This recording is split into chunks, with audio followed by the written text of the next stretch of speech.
Hello guys, welcome back to CUET Times. Today we will be learning about Article 15 and 16 because they're kind of similar and I will be focusing on the relevant parts only. We don't need to cover all the nooks and the crannies of the topic as it's just a law entrance exam, and the authorities who conduct the exam are also aware of the fact that a student may not know everything in detail. It's like if you cover everything in depth during your preparation तो आप admission के बाद क्या पढ़ोगे। तो ये सब चीज़ें ध्यान में रखते हुए मैंने ये वाला टॉपिक काफ़ी रेलेवेंट पॉइंट्स ही इसमें ऐड करे हैं, कुछ अननेसेसरी चीज़ें ऐड नहीं करी जिससे कन्फ्यूजन हो। तो अब हम स्टार्ट करेंगे अपना आर्टिकल 15। अब आर्टिकल 15 हमारी सिंपल सी बात ये कहता है कि डिस्क्रिमिनेशन नहीं होनी चाहिए। किन ग्राउंड्स पे?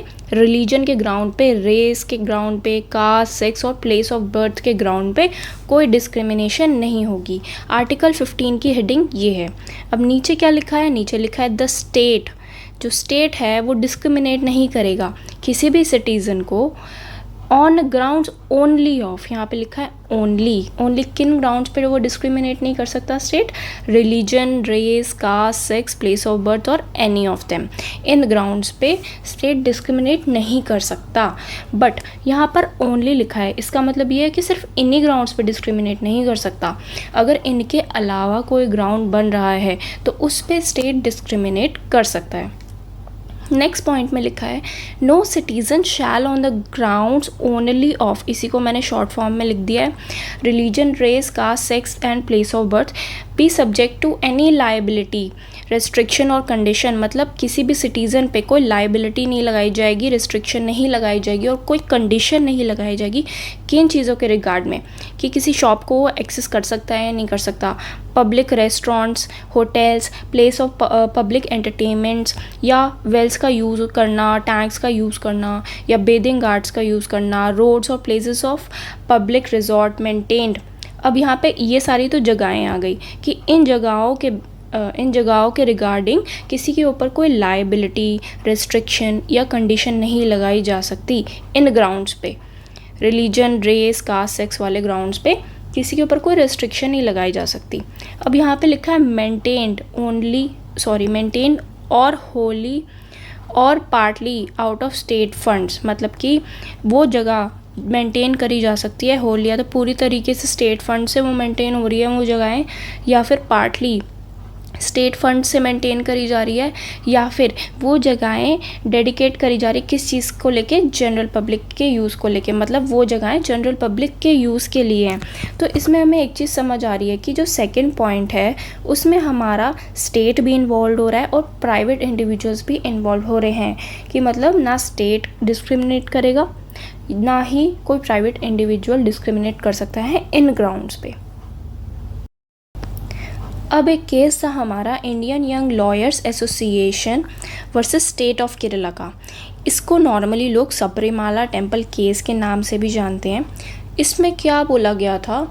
एक कस्टम था, एक प्रथा थी कि 10 to 50 एज वाली जो भी फीमेल्स होती हैं वो इस टेम्पल को एंटर नहीं कर सकती और एंटर करके वो वर्शिप नहीं कर सकती हैं वहाँ पे। ऐसा क्यों बोला गया था? क्योंकि 10 to 50 एज जो होती है वो हमारी मेंस्ट्रुएटिंग एज होती है। इसमें लड़कियों को मेंस्ट्रुएशन होता है और जो कि इम्प्योर माना जाता है। तो इस चीज़ के बेसिस पे मतलब ये कस्टम जो था वो हमारा डिस्क्रिमिनेट कर रहा था फीमेल्स को, उनको इक्वल राइट्स नहीं दे रहा था कि वो जाकर अपने टेम्पल में वर्शिप कर पाएँ।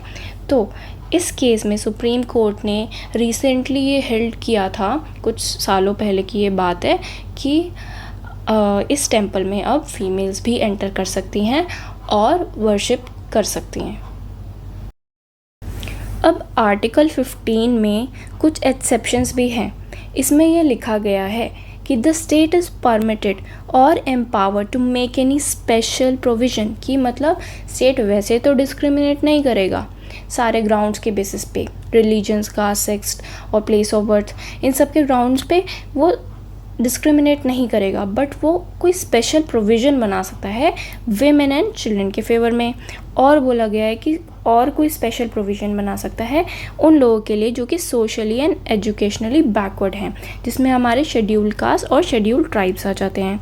और उन्हीं के एडमिशन से रिलेटेड, एडमिशन कहाँ, एजुकेशनल इंस्टीट्यूशंस में उनके एडमिशन से रिलेटेड कोई प्रोविज़न बना सकता है। अब चाहे वो एजुकेशनल इंस्टीट्यूशन एडेड हों, चाहे उन्हें एड मिल रही हो स्टेट से, चाहे वो एजुकेशनल इंस्टीट्यूशंस अनएडेड हों, बट किस में नहीं बना सकता, माइनॉरिटी एजुकेशनल इंस्टीट्यूशंस में कोई स्पेशल प्रोविज़न नहीं बना सकता। अब और क्या, और किन लोगों के फेवर में स्टेट बना सकता है कोई प्रोविज़न, फॉर द एडवांसमेंट, किन की एडवांसमेंट के लिए, EWS की एडवांसमेंट के लिए स्टेट स्पेशल प्रोविजंस बना सकता है। अब नेक्स्ट चीज़ आ जाती है हमारी reservation of OBCs in educational institutions. अब रिजर्वेशन ऑफ OBC की बहुत लंबी चौड़ी कहानी है, हम उस पर फोकस नहीं करेंगे। अभी जो हमारे एंट्रेंस से रिलेटेड जो भी चीज़ें हैं सिर्फ उस पर फोकस करेंगे। तो एंट्रेंस में हमसे मंडल कमीशन का क्वेश्चन पूछा जा सकता है कि रिजर्वेशन ऑफ OBC से रिलेटेड कौन सा कमीशन था, तो हमें ये पता होना चाहिए कि मंडल कमीशन था उससे रिलेटेड। और किसकी गवर्नमेंट में हमारा सेकंड बैकवर्ड क्लास कमीशन आया, मोरारजी देसाई की गवर्नमेंट में। तो ऐसे कुछ वन लाइनर ऐसे क्वेश्चंस बन सकते हैं, तो ये सब चीज़ें हमें पता होनी चाहिए। तो मंडल कमीशन हमारा आया मोरारजी देसाई की गवर्नमेंट में, जिन्होंने क्या किया, अपॉइंट किया सेकंड बैकवर्ड क्लास कमीशन। किसकी चेयरमैनशिप में, BP मंडल, और इन्हीं के नाम पे इस कमीशन का नाम पड़ा है। टू इन्वेस्टिगेट, अब ये किस लिए बनाया गया, इन्वेस्टिगेट करने के लिए कि socially and educationally backward classes की क्या कंडीशन है, ठीक है।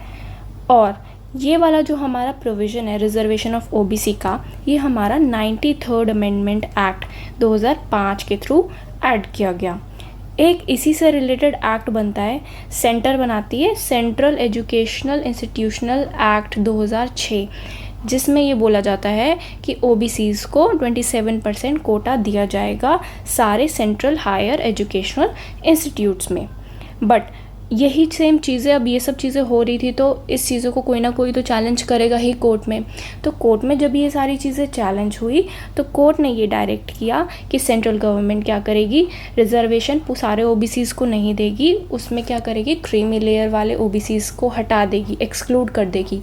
क्रीमी लेयर वाले OBCs को रिजर्वेशन का कोई बेनिफिट नहीं मिलेगा। अब नेक्स्ट हमारा आ जाता है रिजर्वेशन ऑफ EWS।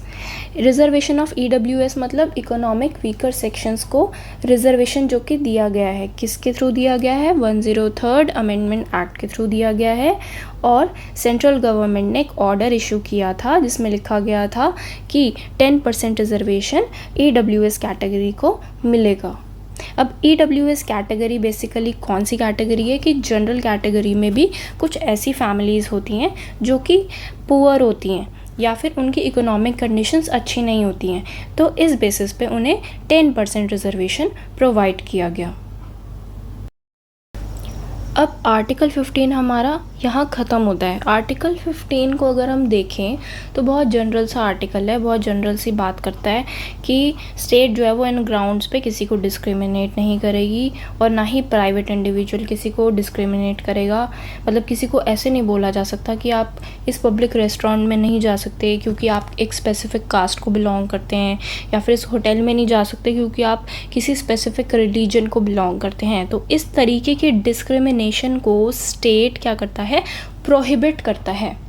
और इसी में हमने कुछ एक्सेप्शंस देख ली कि स्टेट क्या है, एम्पावर्ड है कि स्पेशल प्रोविजंस वो बना सकता है सर्टेन क्लास ऑफ पीपल से रिलेटेड, ठीक है। इसी में हमने रिजर्वेशन देख लिया OBC का और रिजर्वेशन देख लिया EWS का। अब नेक्स्ट जो चीज़ हम करने वाले हैं वो है आर्टिकल 16। आर्टिकल 16 हमारा किसकी बात करता है, इक्वालिटी ऑफ अपॉर्चुनिटी की बात करता है, जॉब से रिलेटेड चीज़ों की बात करता है, पब्लिक एम्प्लॉयमेंट से रिलेटेड चीज़ों की बात करता है।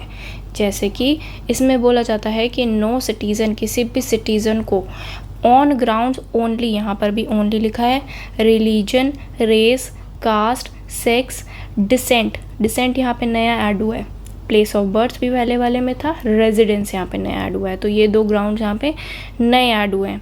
और any of them be ineligible, मतलब इन ग्राउंड्स के बेसिस पे किसी को इनएलिजिबल डिक्लेयर नहीं किया जाएगा या किसी को डिस्क्रिमिनेट नहीं किया जाएगा। किस चीज़ के रिस्पेक्ट में?